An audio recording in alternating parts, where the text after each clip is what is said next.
Reels वाली बहू। प्रज्ञा को रील्स बनाने का बड़ा ही क्रेज है और वो दिन भर रील्स बनाती रहती है। खाते पीते घूमते फिरते घर में कॉलेज में रील्स बनाने के कारण प्रज्ञा पूरे कॉलेज में हाईलाइटेड है। जहां उसकी रील्स सभी को पसंद आते हैं, वहीं मनीषा चिंता में डूबी रहती है। एक रोज जब खाते हुए प्रज्ञा रील्स बना रही होती है, तब मनीषा कहती है, एक मिनट भी चैन नहीं है इस लड़की को। ये नहीं कि खाना तो आराम से खा ले, लेकिन नहीं, अरे थोड़ी देर रील्स नहीं बनाओगी तो आसमान नहीं टूट पड़ेगा। अरे मम्मी, इसी को तो कहते हैं डिटर्मिनेशन। तुम नहीं समझोगी ये सब। भगवान, इस लड़की को सद्बुद्धि दे। जब देखो तब टेढ़ा बाका मुंह बनाती रहती है। मनीषा की बात का प्रज्ञा पर जरा भी असर नहीं होता और वो खाते खाते रील्स बनाती रहती है। दिन बीतने लगते हैं और देखते देखते प्रज्ञा का कॉलेज भी खत्म हो जाता है। आए दिन कोई ना कोई मनीषा को प्रज्ञा की शादी करवाने का सुझाव दे जाता है। सब ठीक ही कहते हैं, प्रज्ञा की शादी कर देनी चाहिए। अपने घर के काम काज में व्यस्त हो जाएगी तो खुद ही ये रील्स और नाच गाना बंद हो जाएगा। मनीषा और प्रेम प्रज्ञा के लिए एक अच्छा लड़का ढूंढने लगते हैं और तभी विकी का रिश्ता प्रज्ञा के लिए आता है, जिसने प्रज्ञा को उसकी रील्स देखकर पसंद कर लिया था। अगले दिन विकी अपने माता पिता के साथ प्रज्ञा के घर पहुंच जाता है और प्रज्ञा साड़ी पहने हाथों में चाय की ट्रे लिए उनके सामने आती है। जब विकी को पसंद है तो हमें भी बहू पसंद है। बहन जी, आप बारात की तैयारी कीजिए। एक बार लड़का लड़की अकेले में बात कर ले तो अच्छा रहेगा। हाँ हाँ, क्यों नहीं। मनीषा विकी को प्रज्ञा के कमरे में भेजती है, जहां प्रज्ञा पहले से ही रील्स बना रही होती है। तभी विकी कहता है, आ गए आपके साजन जी।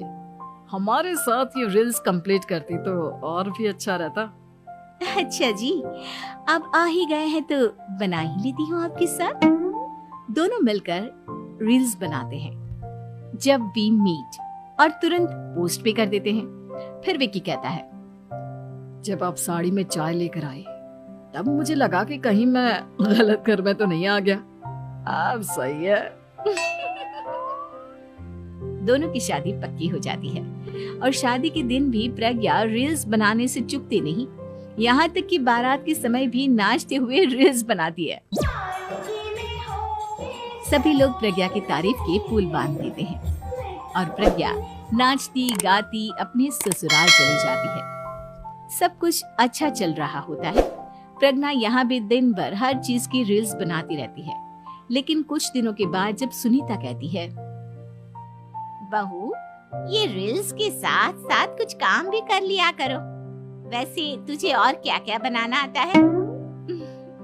मम्मी जी, वैसे तो सब कहते हैं कि मैं सब कुछ अच्छा बनाती हूँ, लेकिन मुझे लगता है कि मैं मैगी अच्छा बना लेती हूँ। हाँ, कॉफी भी अच्छा बना लेती हूँ और मुंह तो सबसे अच्छा बना लेती हूँ। हैं? अच्छा अच्छा। सुनीता अपना माथा पकड़ लेती है और कहती है, बहू, कुछ खाना बनाना भी सीख लेती। मम्मी जी, मैं लंबी प्लानिंग कर रही हूँ। जल्दी ही मैं इतनी फेमस हो जाऊंगी कि मुझे पैसे मिलने लगेंगे। हम दोनों सास बहू राज करेंगे, राज। नौकर काम करेंगी और लोगों की तो लाइन लगेगी हमसे मिलने के लिए। तेरा दिमाग खराब हो गया है क्या बहू? हंसी मजाक तक ठीक है, लेकिन इस तरह घर नहीं चलते। जितना जल्दी हो इस घर के तौर तरीकों को सीख लो। प्रज्ञा मुंह घुमाकर चली जाती है और तुरंत उसी वक्त एक रील बनाती है। ये देख सुनीता का गुस्सा 7वें आसमान पर चला जाता है और विकी के घर आती ही सुनीता उसे सब कुछ बताती है। विकी भी अब प्रज्ञा की इन हरकतों से परेशान हो जाता है। तुम टेंशन मत लो मम्मा, मैं देख लूंगा। विकी कमरे में जाता है तो देखता है कि प्रज्ञा रील्स बना रही है। विकी बड़े ही प्यार से प्रज्ञा से कहता है, प्रज्ञा, इन सब के लिए मैं तुम्हें मना नहीं कर रहा हूँ, लेकिन फिर भी हर वक्त तो ये अच्छा नहीं लगता ना। समझने की कोशिश करो, मुझे भी तुम्हारा थोड़ा वक्त चाहिए। मैं जब ऑफिस से आता हूँ तो मुझे समय देने की जगह इसी में लगे रहते हो। तुम ज्यादा ही सोच रहे हो। तुम भी मेरे साथ रील्स